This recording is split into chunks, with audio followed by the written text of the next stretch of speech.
Como é que tá o tempo aí?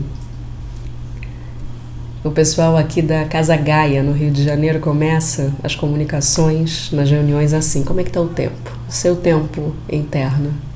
Tá nublado? Tá com o céu aberto? Como é que tá? É bom perceber. É bom a gente perceber. O meu tempo... Eu tô com o céu claro, mas tá com memórias de tempo fechado. Ou tá com previsão de tempo fechado, porque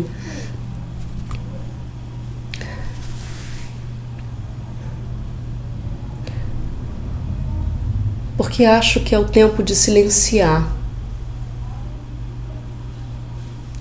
Eu acho que é o momento de desfazer coisas.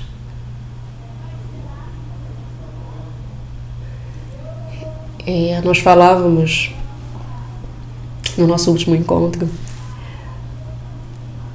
da dificuldade que a gente tem de fazer as coisas a partir do positivo, a partir do bem-estar, a partir do que é e não do que não é. E aí eu fui depois mastigando e fui recebendo as respostas e me lembrei de outros pontinhos cerne, assim, que servem tanto para exemplificar isso quanto para a gente avançar nessa discussão, né? Eu me lembrei que e eu já falei disso em algum lugar e as pessoas responderam confirmando, assim, que quando a minha mãe queria que eu me livrasse de alguma calcinha velha, ela não me dizia, se livra disso porque vai ser bom você se sentir, sabe, intimamente arrumadinha, né? Vai que você conhece alguém. Ela me dizia assim, para de usar isso, porque se você passar mal na rua,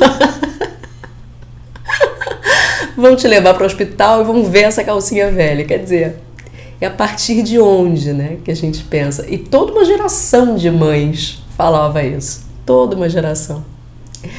A outra coisa que também vem das nossas mães e que dá para calcular a pressão enorme dessas mulheres, né?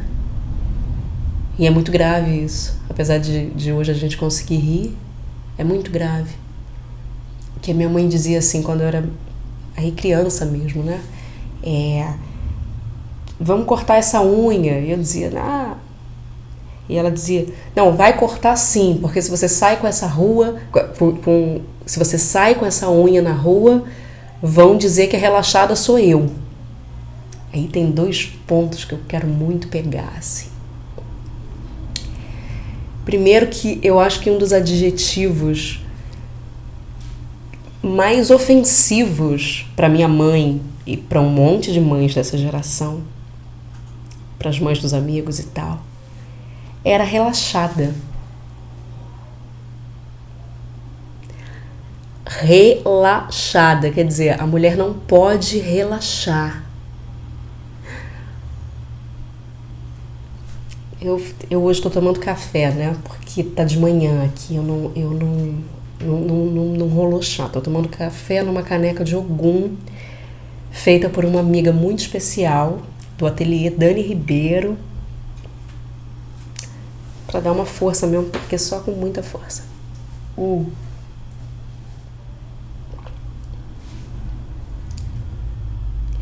Que loucura, né? Não pode ser relaxada. Não pode relaxar. E a outra coisa é que também já adulta, refletindo sobre isso, falando com uma amiga, com a Simone Pedro, uma sambista maravilhosa, a gente falava quem eram essas pessoas fiscais das nossas unhas e das nossas roupas que também não podiam estar amarrotadas, né? O uniforme escolar não podia estar amarrotado, porque senão iam chamar ela de relaxada. Olha que meu Deus do céu. E aí eu ficava imaginando um corredor polonês, assim que eu saísse de casa, as pessoas teriam um corredor assim de pessoas fiscalizando as minhas unhas e meu uniforme. pra ver se a minha mãe tava apta ou não. Gente, claro que é engraçado, mas gente, isso é muito real. Isso é muito concreto.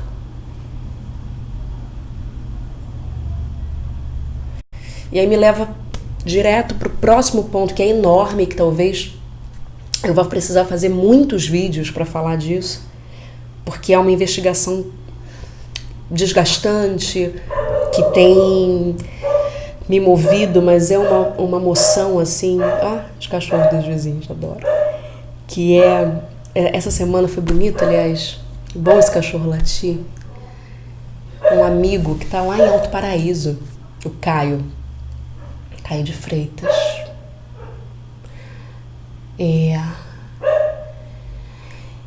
Ele disse assim que quando ele tá lá e que ele ouve assim, ou os passarinhos cantando alto e se comunicando, ou os cachorros latindo e fazendo essa ressonância assim no espaço, ele fala que isso dá para ele um ar de... devolve a ele, né? Porque a gente tem, no fundo, um ar de homem matuto, de homem quieto, que sabe que não é só homem que conversa. Olha que coisa bonita isso. É bom, né? É bom a gente ouvir outras... Porque a gente está no mundo, parece que é um mundo só de homens, né? Porque a gente não... A gente só lida com animais domésticos que são a partir do homem e tal, aí parece que não tem mais nada no mundo. E aí tem uma galera, tem as árvores se comunicando de outro jeito, tem os bichos se comunicando de outro jeito.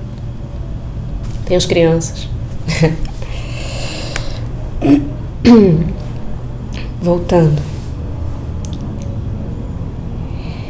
Aí eu entro num ponto que é da funcionalidade do ser. E isso cai na minha investigação sobre educação. Esse palavrão, né? Educação é um palavrão danado. Porque a gente fala disso toda hora e vai esvaziando, e vai esvaziando. E no fundo a gente sabe que, né, a gente tem os gritos por mais violência, do outro lado a gente tem os gritos por mais educação, mas que educação é essa? Porque se a gente está partindo de um ensino compulsório, já não tá legal, né? Já não tá legal, já é já não tá legal.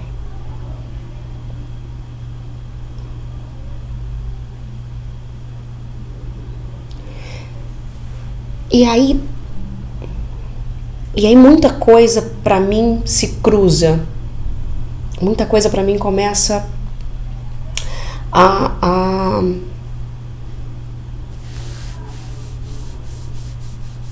começa a invadir esse campo, né? E é um caldeirão, é muito... Então eu tenho que ter, assim, vamos com... É o que eu sempre digo, vamos com paciência, porque para eu ir dissecando isso é um negócio que desgasta. Vamos lá. A primeira coisa que me chama a atenção é a relação direta entre a economia e a valorização de determinados saberes e funções.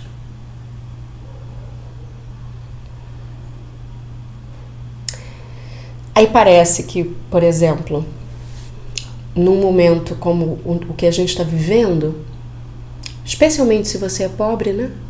No Brasil, se você faz qualquer coisa que não vá servir para que você seja o funcionário do tipo de empresa tal,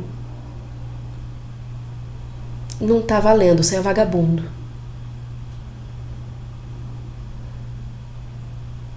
Porque, claro, a gente tá vivendo momentos em que a gente não sabe se o básico vai chegar, né? E de novo, teve uma época da vida em que eu tava estudando um pouco sobre esportes, assim, história do esporte e tal. E, por exemplo, no skate, a gente perdeu a chance de ser muito melhor no skate do que a gente é, porque os pais que estavam deixando os filhos se descobrirem no skate, ali nos anos 80, e a molecada estava ficando boa, precisaram retirar esses esforços e botar essa molecada para trabalhar em qualquer outra coisa quando veio o Collor.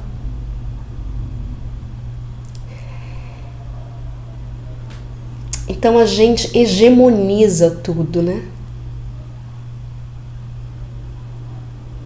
Aí a gente perde a chance de reconhecer os bons artistas que a gente tem, os bons atletas que a gente tem, sob um discurso muito raso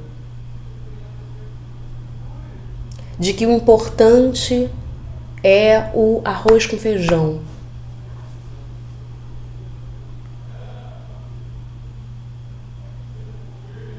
E aí é muito grave.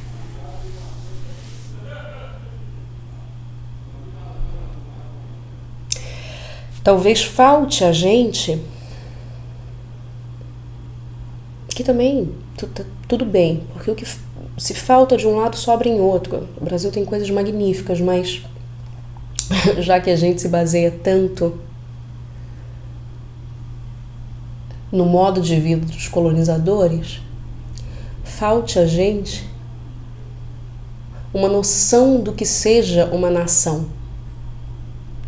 O que nos dá coisas boas por um lado, porque se a gente não tem essa noção do que é uma nação, a gente vai descobrir as potências de cada território. E isso é ótimo também.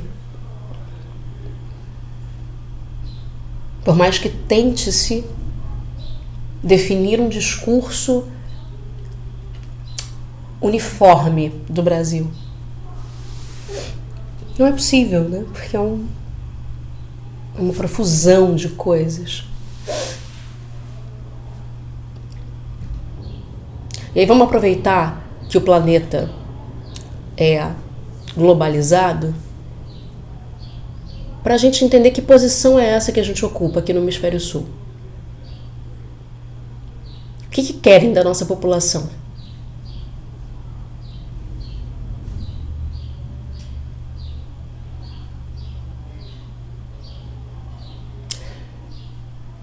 Também investigo a autonomia do brasileiro, tanto individual quanto coletiva. A gente vai falar disso em breve.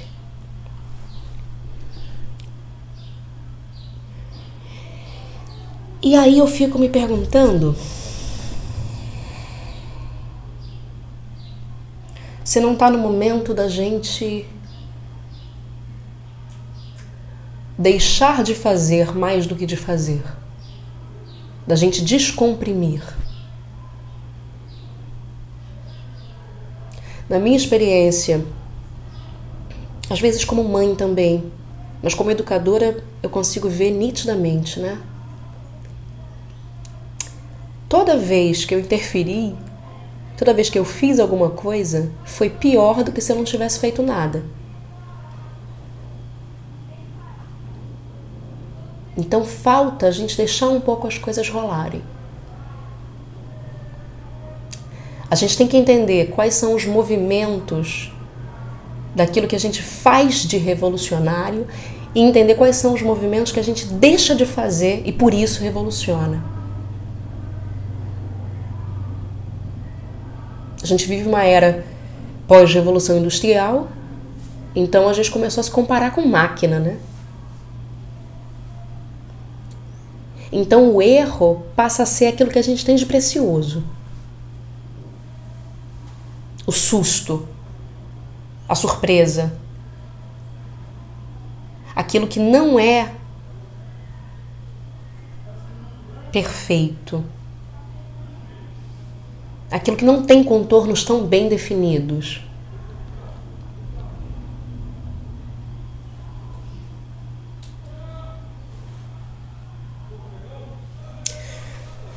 Tô falando isso tudo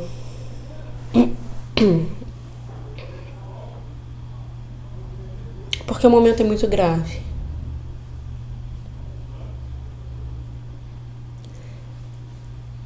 E ele é tão grave que parece que a gente está adormecendo, a gente está dormente. A gente vai recebendo as notícias e elas vão se sobrepondo sobre a gente. E, sabe? E a gente vai assim...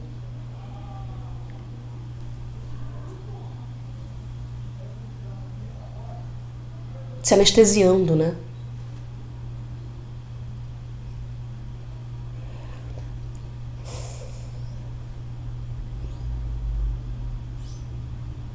Tem que ter muito respeito para falar disso, mas essa semana no Rio de Janeiro,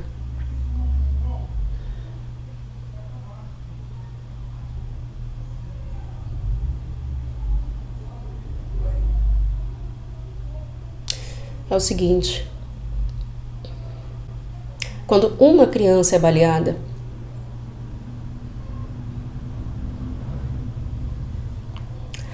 isso é o que em língua portuguesa, em gramática, a gente chama de... como é que é?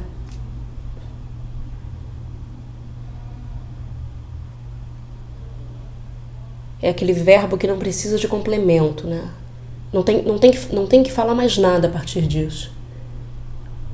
Não importa em que circunstância. A partir do momento em que uma criança é baleada, todo o sistema está completamente falido.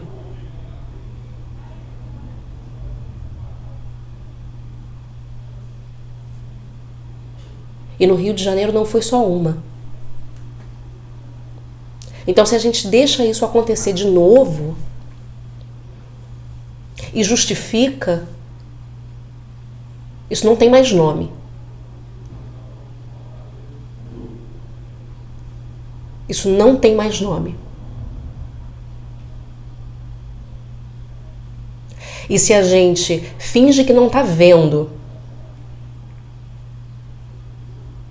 a relação entre isso, questões econômicas, questões políticas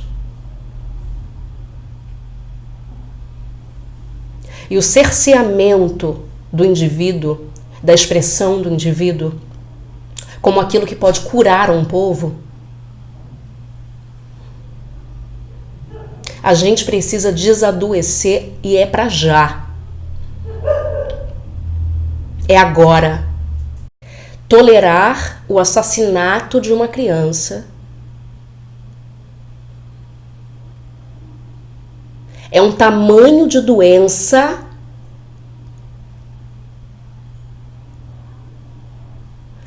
que a gente já não tem mais controle. Como toda doença, é preciso reconhecer antes de tratar. Reconheçamos a doença.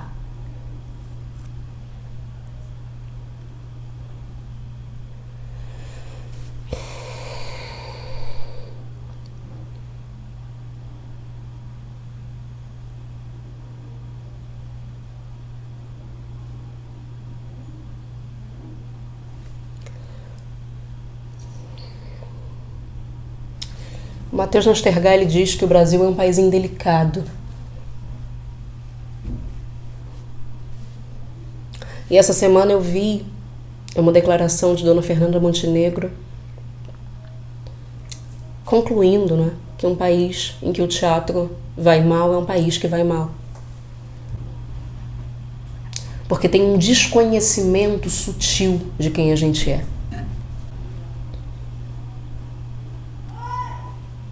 E aí a gente perde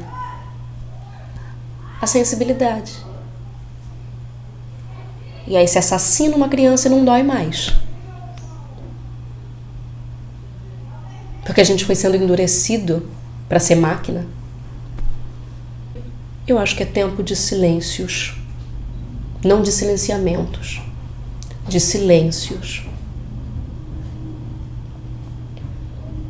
É tempo de contemplações. É o momento de romper as falácias.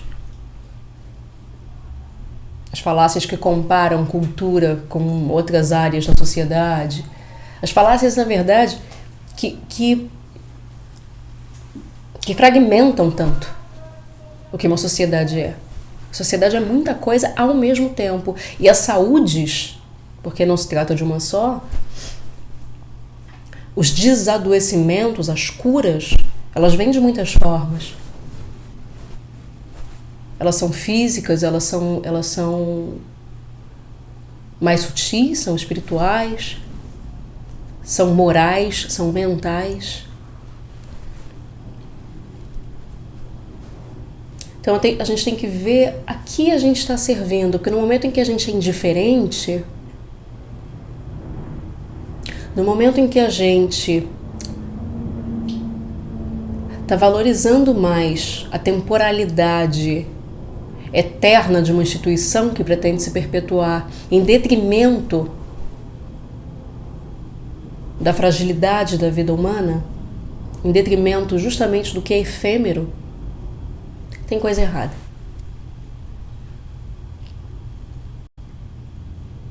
No momento em que qualquer instituição se coloca maior do que a vida de qualquer pessoa, no momento em que a gente compra o discurso, engole o discurso do ninguém é insubstituível, a gente não está indo para um bom caminho. Então é preciso negar algumas coisas, recusar algumas coisas. Muitas vezes o fazer, porque eu estou dizendo isso porque muitas vezes a gente ouve assim, mas fazer o quê?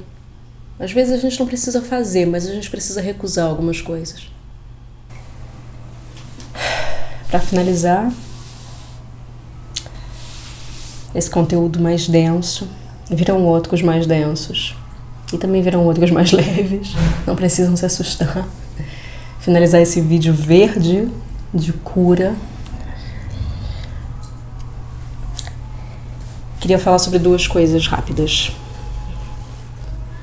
Um é um talento desse nosso povo, desse nosso território que eu observei ano passado, que está se aproximando, né? É agora, nessa época do ano, que foi numa festa de São João em que eu estava, e que naquela festa coletiva de comidas baratas ou gratuitas, de energia de todo mundo na rua, crianças correndo, aquela iluminação e tal, eu fiquei pensando que esse é o nosso Natal, porque é no nosso solstício de inverno e que não tem a ver com aquela festa mais melancólica que a gente faz dentro das nossas casas, com uma comida que parece que é obrigatória, né, e que custa uma grana maior, que é mais individualista, que é aquela festa que a gente faz no fim do ano, que tem um outro barato, mas vamos combinar que o nosso São João é mais bonito. Por fim, queria falar disso que eu tô sentindo fazendo esses vídeos do meu jeito, porque isso não tem preço, fazer as coisas do nosso jeito não tem preço, no meu tempo. Porque de fato desobstruiu algumas coisas aqui dentro, sabe? Só esse movimento. Então é só pra gente estar sempre conectado com isso, só pra reforçar isso, da gente voltar a se conectar com a gente mesmo. É isso. Respiremos, nos curemos, estejamos atentas, estejamos nutridas.